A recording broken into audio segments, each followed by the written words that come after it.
Y luego les dice, sino que servirán a Jehová, su Dios, y a David su rey, a quien yo les levantaré. Entonces, de aquí, fíjense, aquí el Señor salta ya de ese tiempo en el donde ellos están a la era del reino, al milenio. Y eso obviamente es algo que estos hombres no iban a ver, pero los que estuvieran en ese tiempo iban a poder ser parte de lo que el Señor está diciendo aquí.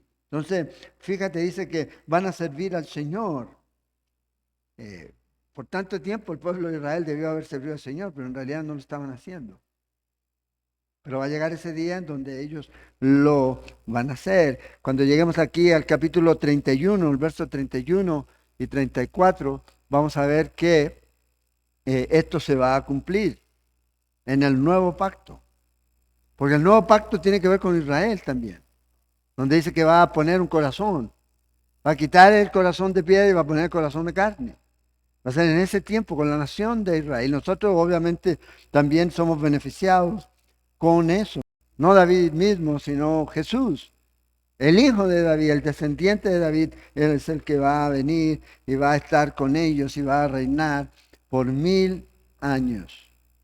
Y eso va a ocurrir, dice, en los postreros tiempos. Y va a ser confirmado en el monte de la casa de Jehová que el Señor va a reinar. Y que va a ser como la cabeza de todos los montes, de todos los reinos, de los que puedan existir. Y él dice que va a ser exaltado.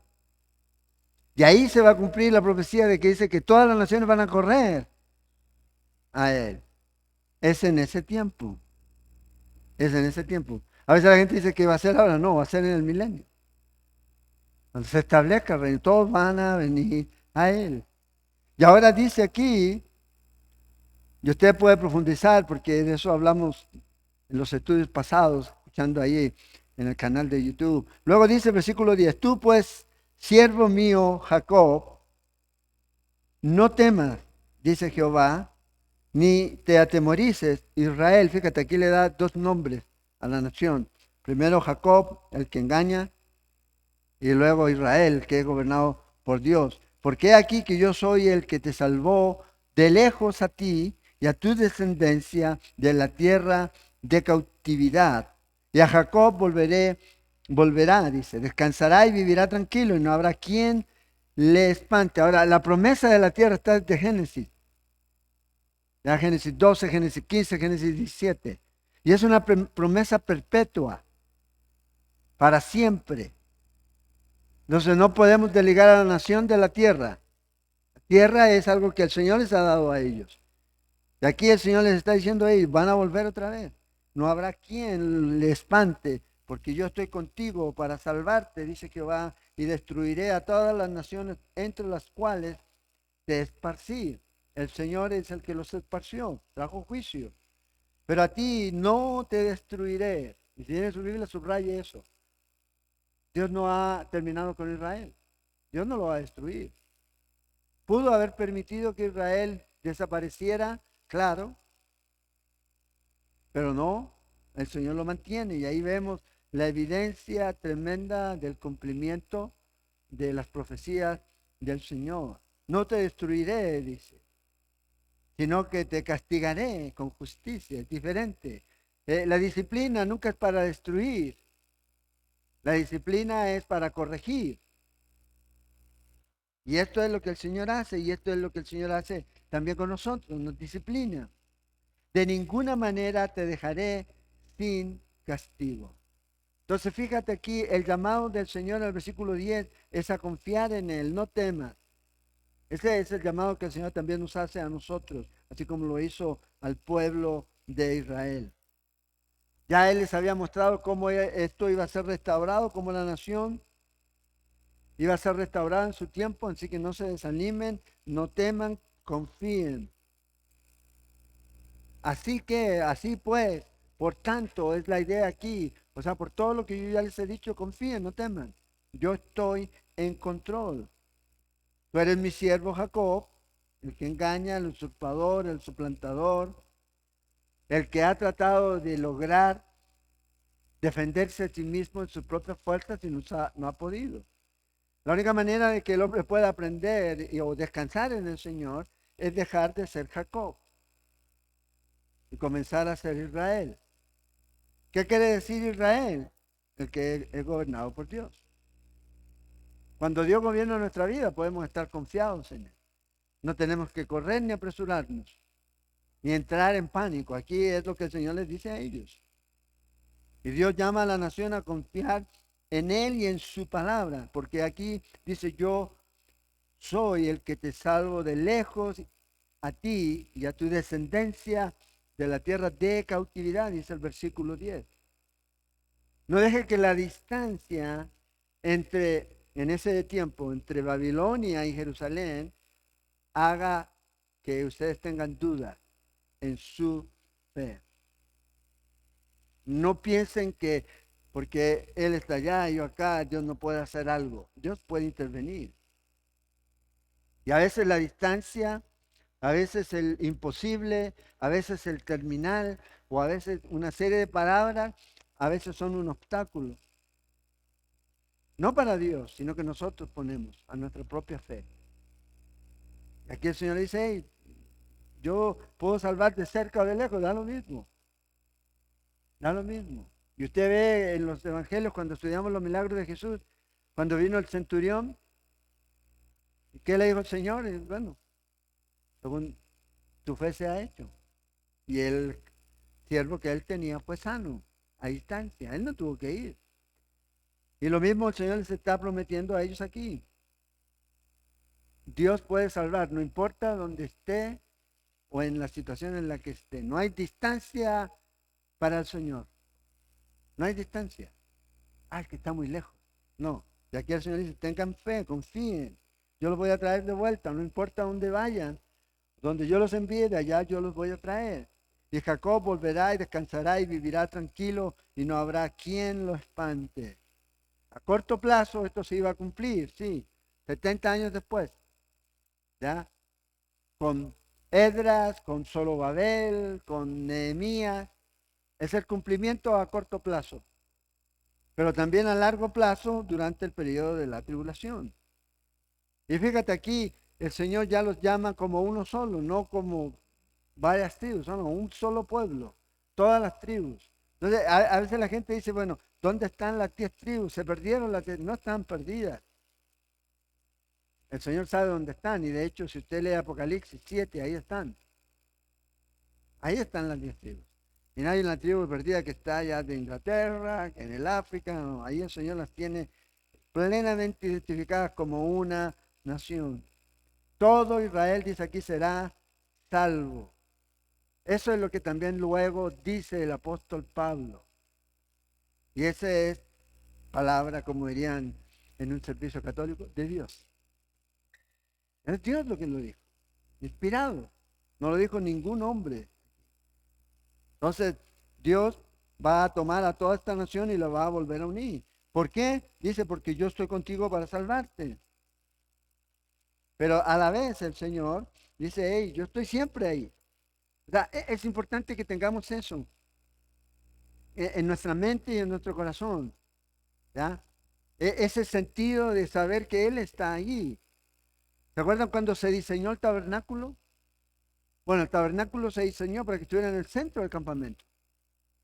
En un lugar ahí en donde cada persona que abría su puerta o levantaba su cortina, veía en el día la nube y en la noche el fuego. Dice Jehová: y destruiré a todas las naciones, versículo 11, entre las cuales te esparcí, pero a ti no te destruiré, sino que te castigaré. ¿Ya? Dice: te castigaré con justicia. De ninguna manera te dejaré sin castigo. El antiguo pacto, el pacto que ellos tenían, que el Señor hizo: si ustedes hacen eso, yo los bendeciré. Si ustedes no hacen eso, van a recibir juicio. Bueno, esto es consecuencia, lamentablemente, de sus acciones. De ninguna manera el Señor pasará por alto al culpable, por inocente, nunca.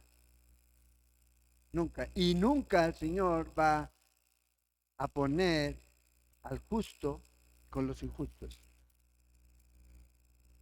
Es el principio. Y es un principio bíblico. Si usted lee Génesis 18, ¿se acuerdan cuando Abraham estaba intercediendo por Lot? El Dios justo va a permitir que el justo padezca justo junto con el injusto, no, de ninguna manera. Es lo mismo. Dios no nos ha puesto para ira. Va en contra del carácter de Dios. Y una de las cosas que nosotros sabemos de Dios es que Dios no cambia, ¿verdad? Su carácter ha sido así, salvando a Lot, a pesar de que a nosotros, a lo mejor a mí no me cae mucho de por qué Dios lo salvó. Pero luego después en el Nuevo Testamento tenemos un comentario de él que dice que era el justo Lot, que afligía su alma. Y Dios lo salvó, bueno, ¿cuánto más nosotros? Que somos salvos por la gracia de Dios. Entonces podemos confiar en el Señor. Entonces, aquí ellos en el antiguo pacto, el Señor decía, si ustedes me dejan, yo los dejo.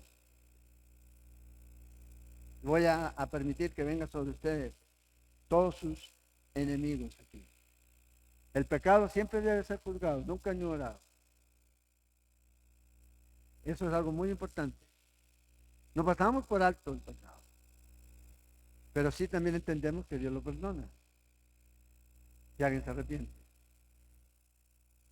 Bueno, aquí el Señor dice, ahí van a recibir castigo. Tanto cuando uno ve el estudio ahí y lee el pasaje del hijo pródigo, cómo ocurre, ¿verdad? Ahí. ¿Y cómo el papá? Ok, ¿quieres eso? Bueno, ahí está. Pero el papá siempre lo estuvo esperando, confiando en que iba a funcionar. Y dice que salía cada día a verlo. De esos son los padres que necesitamos ahora. Padres que estén velando por sus hijos todo el tiempo. Como Job, dice que hacía sacrificios por si acaso sus hijos cometieron algún pecado. Sí, no era su responsabilidad, pero él actuaba como el sacerdote del hogar. Entonces, Dios nunca está en nuestra contra. Dios siempre quiere lo mejor para nosotros, en el sentido de que lo que haga que mi vida sea más como la de Él. No lo que a mí me gustaría, no lo que una vida sin problemas, ¿ya? No, una vida que realmente agrada a Dios. Entonces el Señor los va a disciplinar. Y a veces si el Señor te disciplina, no menosprecies la disciplina del Señor, hermano. A veces es necesario. Y tampoco tú menosprecies la disciplina que tú debes darle a tus hijos como algo que no va a producir efecto. Si Dios nos disciplina, cuando hay cosas malas en nuestra vida, está mostrando que somos sus hijos y que nos ama. Pero si Dios no nos disciplina y usted está viviendo en pecado y no hay disciplina de Dios, entonces póngase nervioso, porque probablemente no sea hijo de Dios. Porque Dios no va a dejar. El Señor ya lo dijo, sobre mi cadáver. Él ya murió. O sea, si alguien se va al infierno es sobre su cadáver, por no recibirlo a Él. Él ya hizo todo lo que tenía que hacer. Y entonces el Señor a veces te disciplina, recíbela. Lo mismo, disciplina a aquellos que Dios ha puesto bajo tu responsabilidad cuando sea necesario.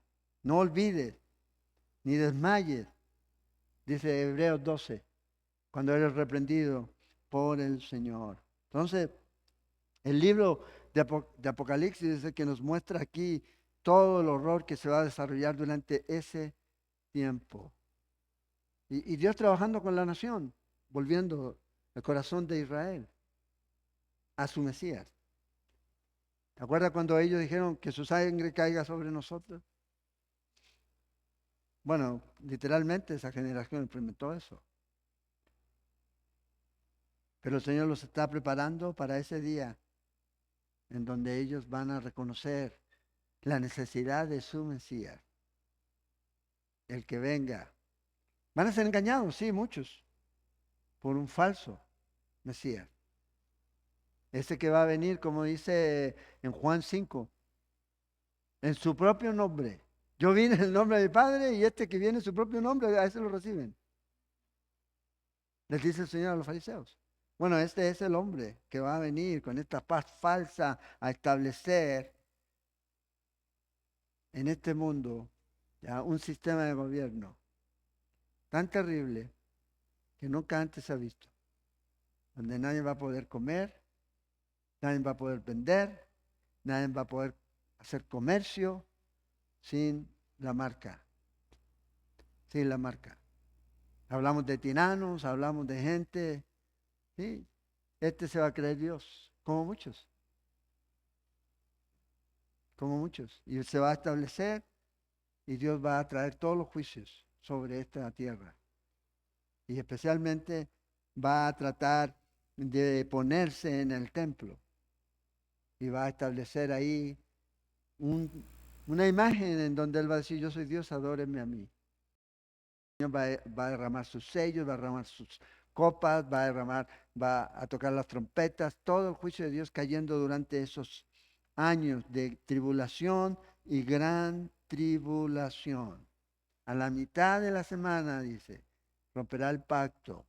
Pablo nos dice en Tesalonicenses 2, en segunda, que él va a ir al lugar, al templo de Dios, y se va a poner en el lugar de Dios.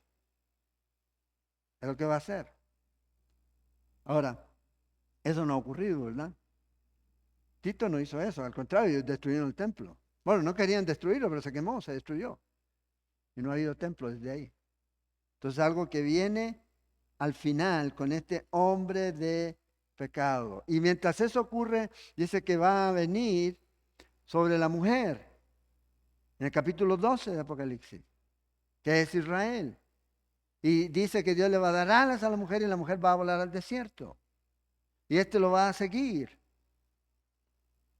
para destruirlo, pero como no ese remanente va a ser guardado, dice, como no pudo destruir, va a volver con ira sobre el resto de los descendientes de esta mujer. Por eso Zacarías dice que 2 de cada 3 judíos van a morir durante ese tiempo, el tiempo de tribulación. Entonces aquí el Señor les está diciendo a ellos, esto es lo que viene para ustedes, Israel. Para nosotros, ¿qué viene? Para nosotros viene el rapto, antes de eso. Apocalipsis 3:10 nos dice que Dios ha guardado, porque hemos guardado su palabra, hemos tenido paciencia y hemos honrado su nombre. Dice que Él nos va a sacar de la hora de la prueba que ha de venir sobre todos los moradores de la tierra. Es lo que el Señor va a hacer. Y como Pablo dice en Romanos 5:9, dice que Dios no nos ha puesto para ira. Lo mismo dice en 1 de Tesalonicenses 1:10 y 5:9. Dios no nos ha puesto para ira. El que está sin Dios está bajo la ira de Dios. Nosotros tenemos vida eterna en Cristo Jesús. Y cuando el Señor venga, establezca su reino aquí, va a ser ese famoso juicio de las naciones, donde va a separar a las ovejas de los cabritos. Mateo 25. Si el Señor no viene antes, vamos a llegar ahí, a ese capítulo, en donde vamos a estudiar un poco. Pero fíjese que interesante, porque capítulo 25 de Mateo está después del capítulo 24, obvio, pero en el capítulo 24, ¿qué enseña? Tiempo del fin. El tiempo de la tribulación. Y luego en el capítulo 25, el juicio de las naciones, del versículo 31 en adelante. Y Él va a juzgar a las naciones de acuerdo a cómo ellos han actuado en relación a Israel. Entonces, tribulación para Israel. Dios nos ha puesto para eso. Ahora fíjense, en el verso 12, la situación en la que estaba el pueblo de Israel en ese tiempo. Porque así ha dicho Jehová. En el verso 12, incurable es tu quebrantamiento y dolorosa tu llaga. Espiritualmente hablando, así estaban. Incurable. Todos nosotros estamos en la misma condición. Incurables. Todos. Muertos en delitos y pecados. Así estábamos. Bueno, así era la condición. Entonces, si esta es una condición espiritual, Entonces el Señor les va a decir a ellos, nadie te puede sacar de esta condición, solo yo. Es lo mismo para el mundo. A veces nosotros queremos ayudar a la gente que está en una condición a lo mejor terrible, con a lo mejor algún tipo de adicción y otra serie de pecados, etcétera. Pero no hay forma de que usted lo pueda ayudar sin Cristo. No hay forma. Puede usted tener todas las muy buenas intenciones y puede externamente a lo mejor mejorar eso. Pero el problema está en el corazón. Y tarde o temprano va a volver. Entonces aquí el Señor describe cómo están ellos. Dice que es algo incurable. Y lo incurable para nosotros no es problema para Dios. Él lo puede hacer. Entonces, Dios llama aquí la atención a ellos, producto de toda tu idolatría, de autosuficiencia, ya de tu desenfreno, de tu adulterio espiritual, estás en esta condición. No hay quien juzgue tu causa para sanarte, solo Dios. No hay para ti medicamentos eficaces. O sea, no había ninguna medicina curativa en ese tiempo para ese problema y en este tiempo para ese problema. El pecado no tiene cura aparte de Dios, aparte de Cristo. No tiene. Por más que nos esforcemos, no hay. Todos tus enamorados te olvidaron. Ve a ella, Israel trató de buscar ayuda en los países vecinos. No te buscan porque como hiere un enemigo te herí con azotes de adversario cruel a causa de la magnitud de tu maldad y de la multitud de tus pecados. La razón del por qué están en esta condición nos dice aquí, multitud de maldades, multitud de iniquidades, multitud de pecados. Y estos aumentaban cada día más y más. Ellos confiaron en las naciones, pero no les pudieron ayudar. Entonces dice el verso 15, ¿por qué gritas a causa de tu quebrantamiento? Ahora, el Señor le dice, hey, estás gritando por algo que tú mismo te creaste, te autoinfligiste. Tú estás en esta condición producto de las decisiones que han tomado. Entonces ahora, ¿por qué gritas? ¿Por qué clamas? Incurable es tu dolor porque por la grandeza de tu iniquidad otra vez. Es que era grande lo que ellos habían hecho. Y por tus muchos pecados te he hecho esto. Entonces, ¿por qué lloras por tu aflicción? Si la aflicción te la infligiste tú mismo. Ellos mismos llegaron a este punto aquí. Entonces, ¿qué es lo que el Señor está buscando al que ellos llegaran a este punto? Lo mismo que el Señor busca hoy en día, arrepentimiento. Arrepentimiento. No una mejora, sino un nuevo nacer. Y para que eso ocurra, tiene que haber arrepentimiento. Reconocer su pecado. Reconocer que eres pobre en espíritu. Es lo que dice el Señor. Y ahí el Señor, si usted se arrepiente, si la gente se arrepiente, el Señor los perdona aquí. Entonces, no esperemos que va a cambiar. Eso no se remedia solo. Por más que la gente quiera. Tiene que haber realmente un arrepentimiento. Y el pecado a este punto de la vida de la nación, fíjate aquí, dice que los había devastado por completo. Tanto así que ya no había medicina. Dice, no hay medicina para curarte. No hay ni un mensaje, no hay ninguna terapia, no hay ningún profeta, no hay ningún motivador, no hay ningún pensamiento positivo. Diríamos nosotros hoy, que te puede curar. No te pueden curar. Solamente hay una forma en la cual tú puedes ser curado. Y comienza con una palabra, arrepentimiento. Ese es el paso. Ese es el paso en ese tiempo y ese es el paso en este tiempo. Acuérdense, ellos estaban lejos de Dios. Y Dios está permitiendo esto para que ellos vuelvan a Él. para que reconozcan su necesidad. Hay un refrán que dice, la vida es corta, la muerte es segura. El pecado la causa, Cristo la cura. Es lo único. No hay de otra manera. La paga del pecado es la muerte. Mas la dádiva de Dios es vida eterna, el regalo de Dios. El que tiene al Hijo tiene vida. El que no tiene al Hijo, la ira de Dios está sobre él. Es lo que dice la Escritura. Entonces, Dios siempre les está a ellos y a nosotros y a todo el mundo ofreciendo solución. Y ese siempre va a ser lo mismo. Vuélvanse a mí. Vuélvete a mí. Arrepiéntete. Arrepiéntete. Y este es el llamado que el Señor hace. Pero dice, verso 16, pero serán consumidos todos los que te consumen. Vea, aquí el Señor declara lo que va a ocurrir en el futuro. Y todos tus adversarios, todos irán en cautiverio, hollados serán los que te hollaren, y a todos los que hicieron presa de ti, daré en presa. Dura cosa es meterse con la niña de los ojos de Dios, con Israel. Hoy día la gente lo ve simple, hoy día los cristianos lo ven simple y lo atacan. Ahora eso no quiere decir que uno está de acuerdo en todo lo que ellos puedan hacer, pero aún así Dios tiene una promesa para ellos y el Señor la va a cumplir. Vea lo que dice aquí, todos tus enemigos van a pagar. Y el pago que el Señor les va a dar a ellos es el que Él les va a dar. No nadie más. Todos los que vinieron y devoraron a Israel van a ser devorados. Todos los grandes imperios que trataron de destruir a Israel, ahí están. ¿Dónde? No existen.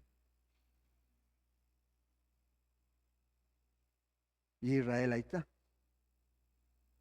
Sigue existiendo. Entonces aquí el Señor les dice a ellos, la ira va a venir también sobre estas naciones que trataron de destruirte. Entonces, el Señor los va a defender a ellos y va a juzgarlos, a aquellos que trataron de destruir, de hacer desaparecer hasta el día de hoy. Y fíjate lo que dice Zacarías, Zacarías 2, verso 8. Porque así ha dicho Jehová de los ejércitos, tras la gloria me enviará él a las naciones que os despojaron. Y luego dice, porque el que os toca, y el Señor le está hablando a Israel. Esto no es a usted ni a mí, a Israel. El que os toca, toca a la niña de sus ojos. Eso es lo que el Señor dice. Ahora, si Dios lo hace con Israel, ¿cuánto más con nosotros? Podemos estar confiados que Él nos va a cuidar. O sea, cualquiera que se mete con Israel, Dios lo toma como algo personal. ¿Cuánto más si se meten con la iglesia?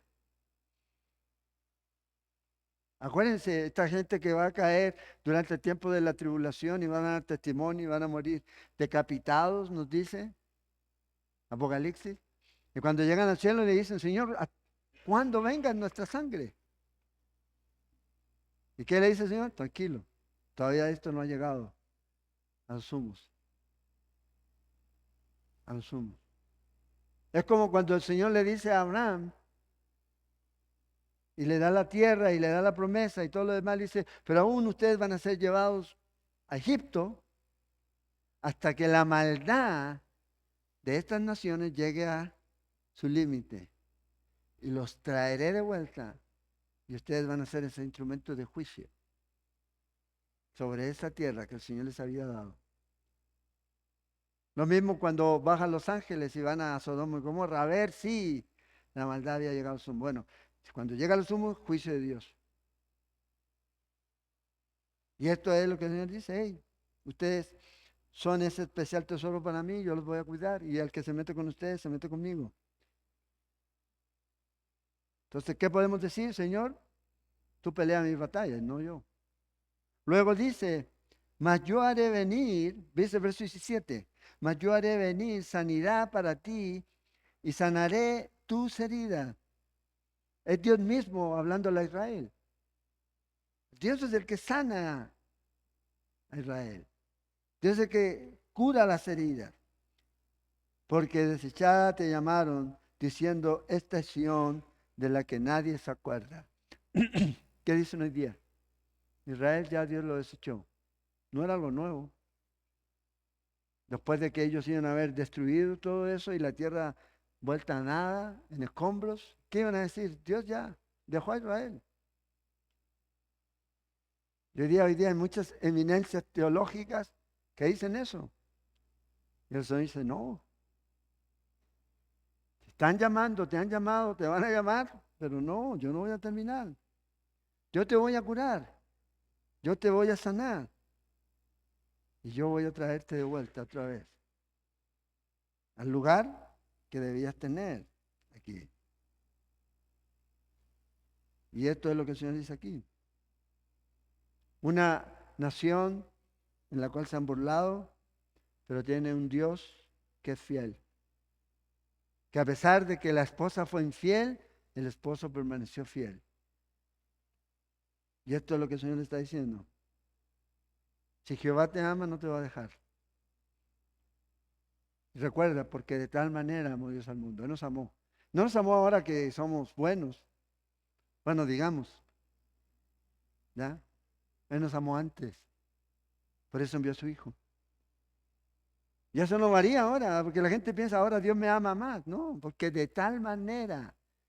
O sea, una manera que usted y yo no podemos cuantificar. Lo único que podemos decir, wow, en esa hora de la cruz, ahí se demuestra el gran amor de Dios hacia el mundo. Ahora para mí es personal, porque yo he creído en Él. Y para usted también. Y nos sigue amando de la misma manera. ¿Por qué? Porque Dios nos ha hecho justos por lo que Él hizo a la cruz. Entonces, van a decir y van a luchar en contra de Israel como hoy día. ¿Cómo está la condición de Israel hoy día? Está difícil, ¿no? Ataca por allá y por acá. Fíjese lo que dijo hoy día, un funcionario del Pentágono. Dice, ustedes saben que murió uno de estos líderes, ¿verdad? Allá en Irán. Bueno, todavía no se sabe si fue Israel o no, pero ahí están. Si se fue desde afuera, fue desde adentro. El asunto es que Irán y sus aliados, fíjense lo que dice este funcionario, lanzará un ataque a gran escala contra Israel en las próximas 72 horas. Esto fue hoy día. Esto fue hoy día. Ahora vea lo que dice el ministro de Relaciones Exteriores, ya, o el vicepresidente más bien del Consejo de Seguridad de Rusia, Dmitry Medvedev, también lo dijo hoy. La única manera de lograr la paz en Oriente Medio es mediante una guerra total. La única manera. Y yo creo que Ezequiel está de acuerdo con eso. Ezequiel 38 y 39. Entonces, estamos en tiempos tremendos, tremendos. Y usted ve a Israel. Un conflicto va a estallar, ya hay un conflicto, pero va a venir un conflicto en donde Israel va a decir, no podemos. Y ahí la mano del Señor los va a librar para que otra vez digan, y el nombre de Jehová sea santificado en la nación de Israel. Y eso es algo que va a ocurrir. Entonces, Dios es por Israel. Y las escrituras son muy claras. En Romanos 11, 25, dice, porque no quiero, hermanos, que ignoréis este misterio. Y me gusta Pablo aquí porque Pablo dice, para que no sean arrogantes. Arrogantes, tantos arrogantes que hay con título. En cuanto a vosotros mismos, que ha acontecido a Israel endurecimiento en parte, hasta que haya entrado la plenitud de los gentiles. Pablo está diciendo, esto es lo que ha pasado a Israel. No estoy desconociendo que están duros, sí están duros, pero es en parte. Pero también tiene un fin. ¿Cuándo va a terminar este endurecimiento? Hasta que llegue la plenitud de los gentiles. La plenitud de los gentiles tiene que ver con la iglesia. El tiempo de los gentiles tiene que ver con Israel. En Lucas 21, cuando el Señor habla del tiempo de los gentiles, está hablando a Israel. Cuando dejen de tomar el control, dice que va a llegar un tiempo en donde se va a acabar el tiempo de los gentiles, cuando ellos dejen de tomar el control sobre la tierra, sobre Jerusalén, sobre Israel. Todavía queda, una vez más, con el anticristo. Con el anticristo. Y entonces, cuando se cumpla eso, regresará el Señor. Pero aquí lo que nos dice es algo diferente. Nos dice que cuando se cumpla y entre la plenitud de los gentiles, el endurecimiento que hoy día tiene Israel va a cambiar. ¿Y a qué se refiere esto? Bueno, cuando llegue el último creyente a la familia de Cristo, a la familia de Dios, el último hombre, mujer, niño, joven, anciano, que yo no sé quién es, diga, acepto a Jesús, y el Señor diga, mi novia está completa. Entonces, dice, fíjense el verso 26, y luego, entonces, todo Israel será salvo. Obviamente está hablando de todos los que crean, que son israelitas. Y está hablando de una nación,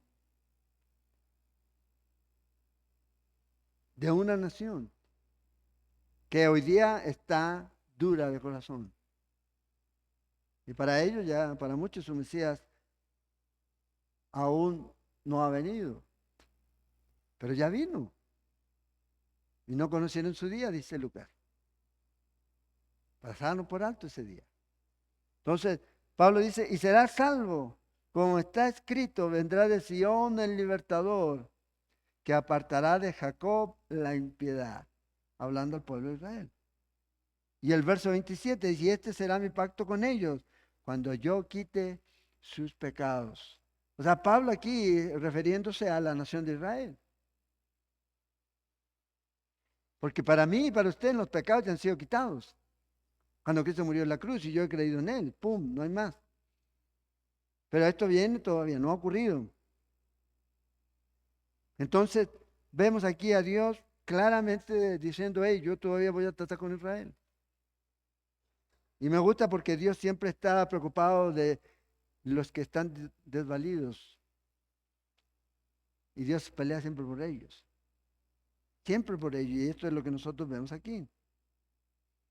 Y Dios dice, cuando el mundo y la sociedad dicen, no, esto no hay esperanza, para este no hay cambio, en este no puede cambiar, Dios dice, déjenmelo.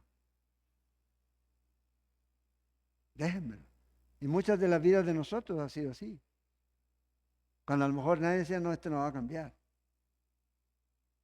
Dios se encarga de los desechados, de los que nadie más quiere, de los que nadie da un peso por su vida. Dios dice, hey, yo di la mía por ellos, yo los puedo restaurar. Si ellos vienen a Él, el Señor los va a restaurar. Darle la oportunidad a Dios de trabajar es sencillamente lo mejor que podemos hacer en la vida de alguien.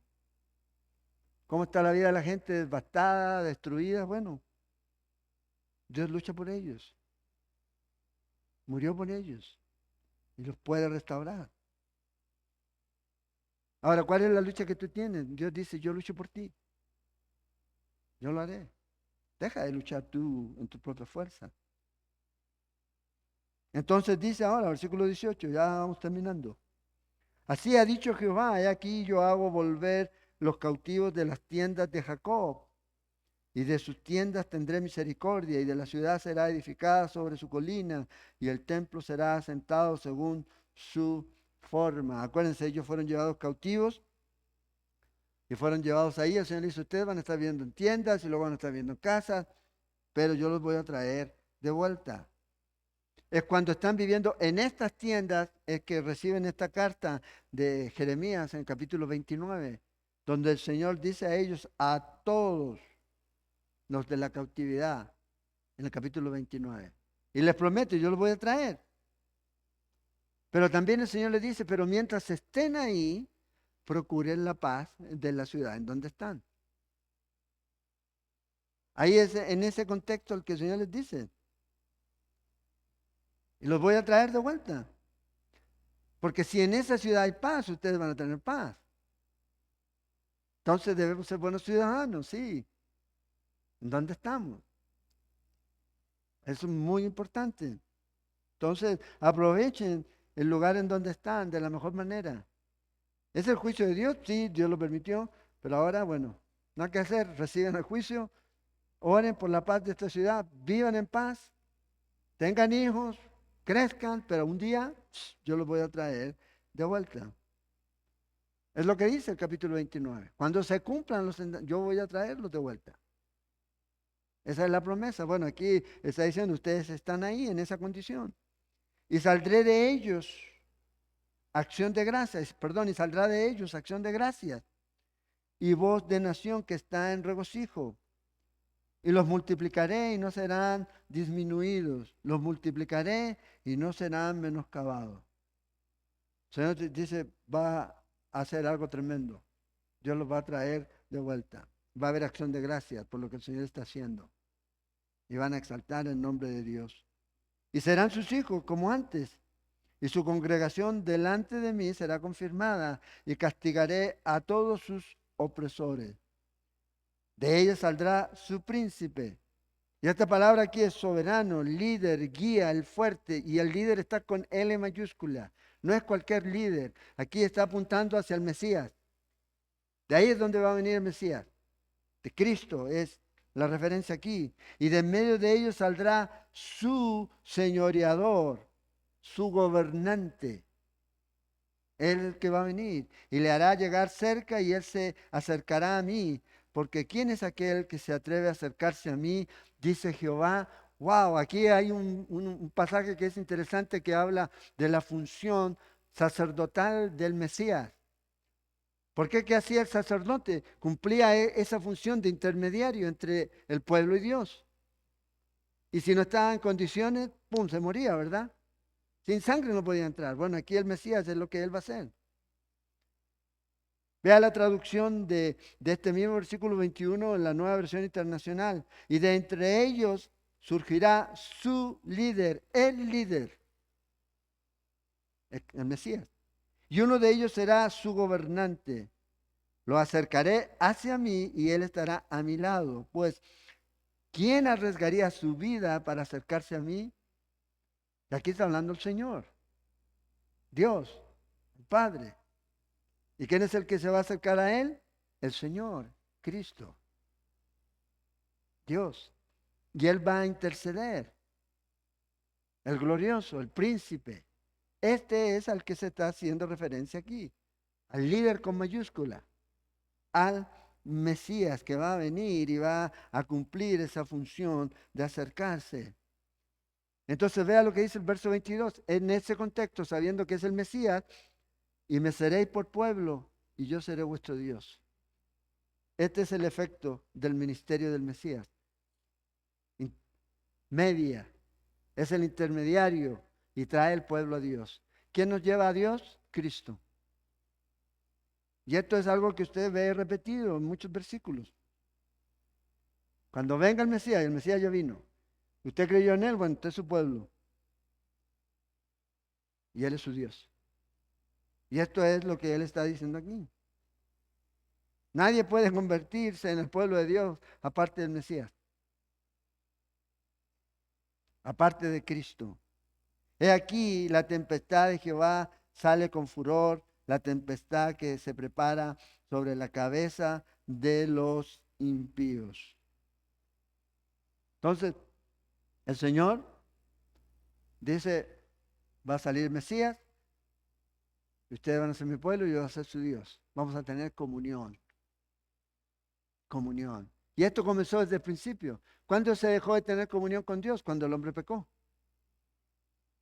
¿Se acuerdan cuando leemos ahí en Génesis, cuando dice que el Señor salió y llamó a Adán, Adán, ¿dónde estás tú? Y la idea para muchos comentaristas es que lo que realmente está haciendo el Señor es como si dice, Adán, es la hora de nuestro tiempo de comunión, de nuestro tiempo de caminar juntos. ¿Dónde estás? Y obviamente ya el pecado había hecho, ya había roto ahí esa comunión. Y eso es lo que Dios quiere, ser el pueblo de Dios. Es tiempo de pasar intimidad con Dios.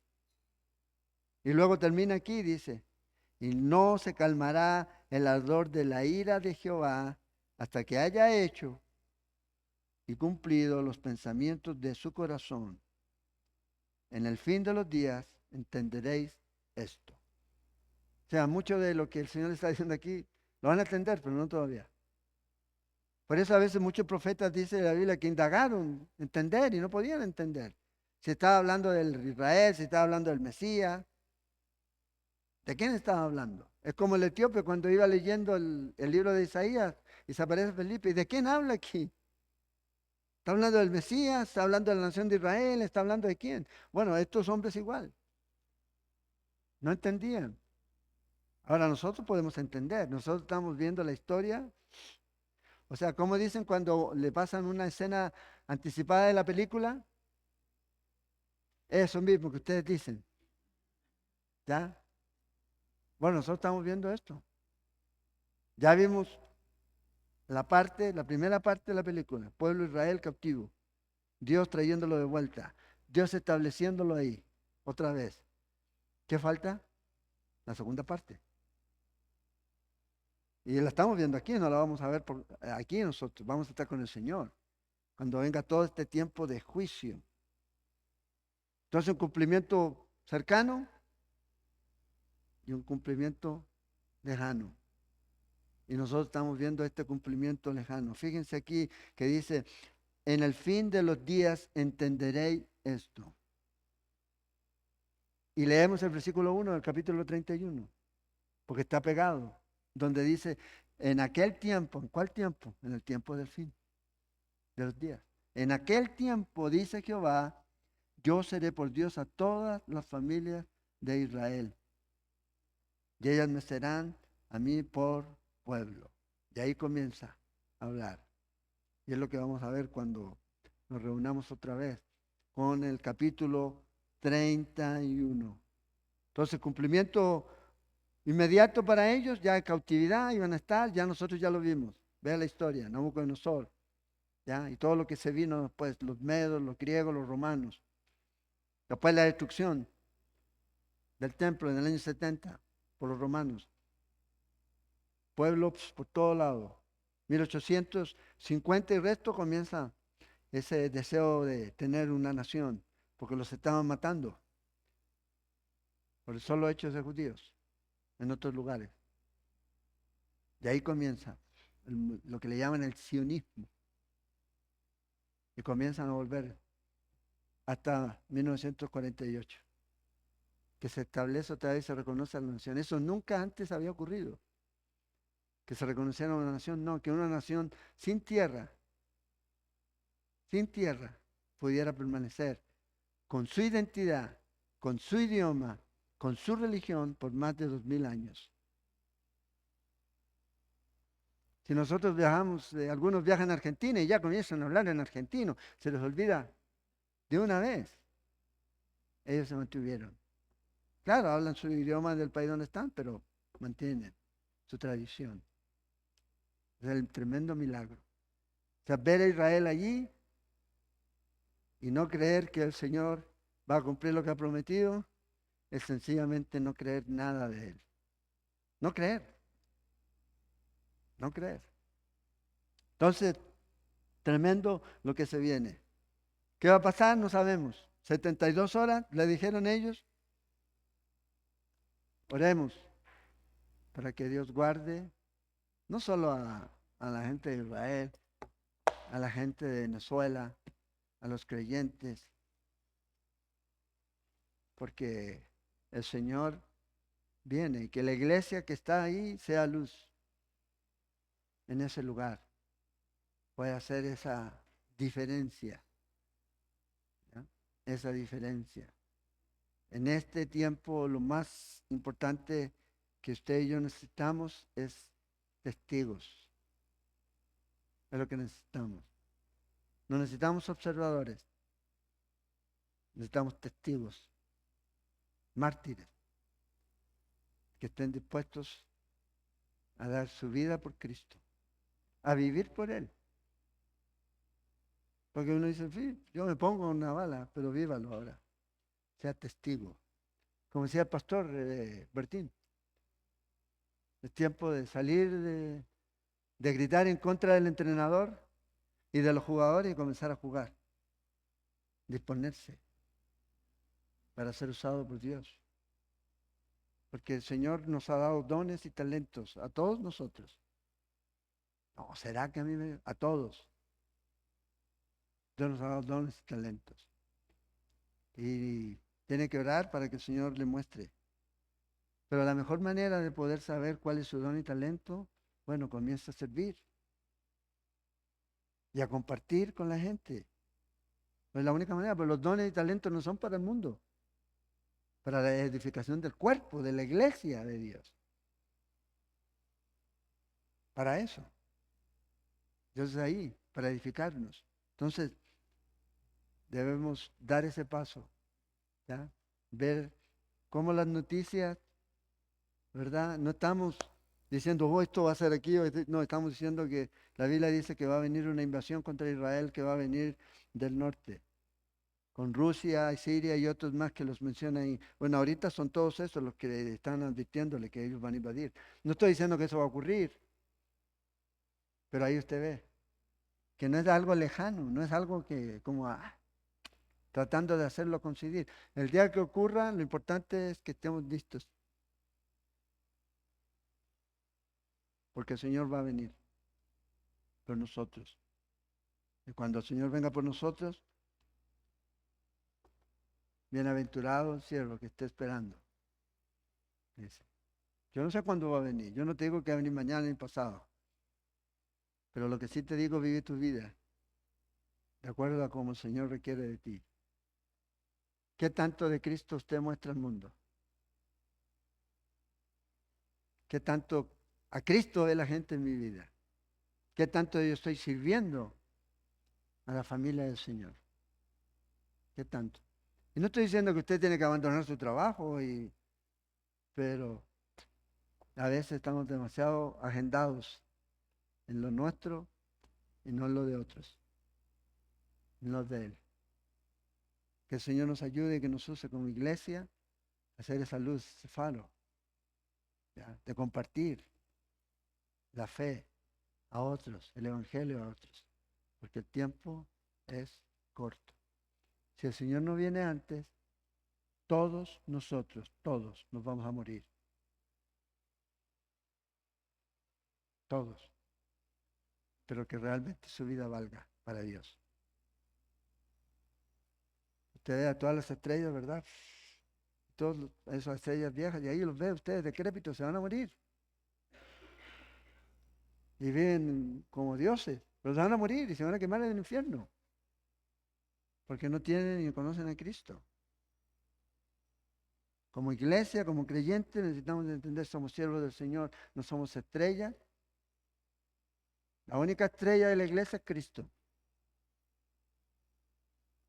Y él nunca anduvo con guardaespaldas ni se arrancaba de la gente, sino servía a la gente.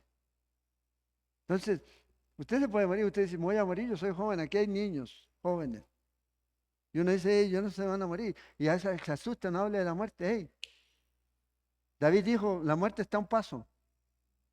Y literal, en el contexto de cuando el rey Saúl le tira la lanza. Y David le hace, oso. Y la lanza ahí quedó. Es literal. Bueno, para nosotros es igual, en cualquier momento. Lo importante es que usted diga, no hay nada que tenga que resistirme aquí que no he hecho por el Señor. Señor, lo hice todo. Todo lo que me mandaste lo hice. Ahora me espera la corona. Y eso lo puede decir un anciano, como un joven, como un niño. Que hasta ese tiempo haya hecho todo lo que el Señor le haya mandado hacer. ¿Y qué nos ha mandado hacer el Señor? Ser testigos de Él. ser sus discípulos. Oremos. Señor, te damos gracias por tu amor, por tu palabra y por todo lo que tú nos das. Nos enseñas, nos exhortas, nos animas, nos desafías. Y cada vez vemos, Señor, cómo este mundo está caminando más y más, Señor, hacia alejarse más de ti, Señor. Ayúdanos a poder ser esa luz y esa sal en este mundo, a ser testigos en el poder de tu Espíritu Santo, proclamar tu verdad en amor a aquellos que no te conocen, Señor, sabiendo de que el fin, Señor, de aquellos que no te conocen es el infierno. Que podamos, así como Judas decía, Señor, estar ahí a las puertas de la, rescatando a aquellos que no te conocen. Ayúdanos, Señor, como iglesia, a llevar tu palabra, a no transarla, a no diluirla, a decir la verdad en amor. Porque eso es lo que la gente necesita escuchar, es la verdad. Porque la verdad los hará libres. La verdad eres tú, Cristo. De ti necesitan escuchar. Oramos, Señor, una vez más, por esa llenura, Señor, de tu Espíritu. Y continúa tú, Señor, trabajando en nosotros. Ayúdanos a ser fieles en el tiempo que nos quede por vivir. Que podamos decir, Señor, he peleado la batalla, he acabado la carrera. Y escuchar de ti, Señor, esas palabras. Buen siervo fiel, en lo poco has sido fiel. Ayúdanos, Señor, a que sea ese nuestro anhelo siempre. Te adoramos, te exaltamos, provee trabajo al que no tiene. Oramos por Rodolfo y su familia para que traigas consuelo. Oramos, Señor, por los enfermos para que los sanen. Y por provisión para las familias y para esta tu iglesia, Señor. Oramos y te damos gracias, Señor, por todo lo que pudimos vivir el fin de semana, los días de la semana pasada. Agradecerte, Señor, y que no sea solamente información y conocimiento acumulado, Señor, sino que realmente podamos tener, Señor, esa voluntad para obedecerte y para hacer lo que tú requieres de nosotros, Señor. Gracias y oramos. En el nombre de Jesús. Amén.